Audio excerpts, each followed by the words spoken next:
रेशम भरी चुनरिया रे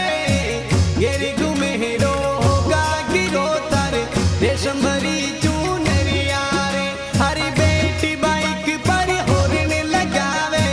तिरछी नजरिया रे केनो मान ले अरे हर एक केनो मान ले इन नया जमाना रो या निराहक ले केनो मान ले अरे हर एक केनो मान ले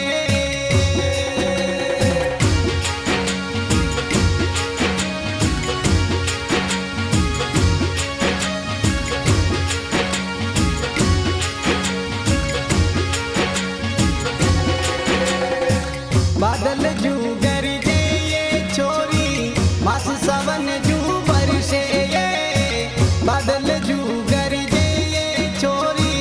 मास सावन जू बरसे ये बरी जो बन क्यों फिरे ये कली दुनिया सुडर पे ये कहनो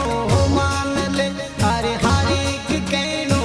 मान ले इन नया जमाना रो ध्यान राख ले कहनो मान ले अरे हर एक कहनो मान ले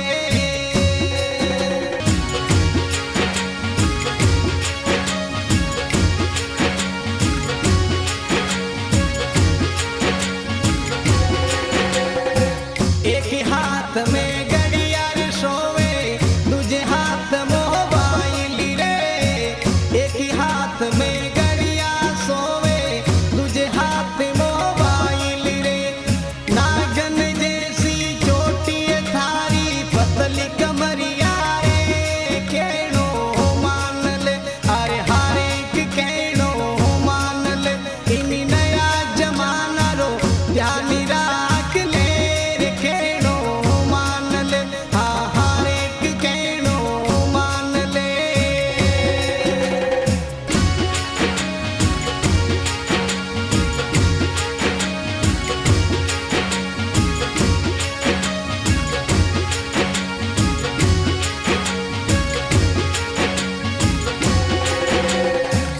कोटारा स्टेशन पर छोरी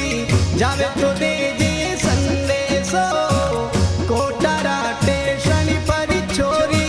जावे तो दे जे संदेशो अरे आवे लोडी लेवर बाबू ले जावे लो परदेशा रे कहनो मान ले अरे हर एक कहनो मान ले इन नया जमाना रो ध्यान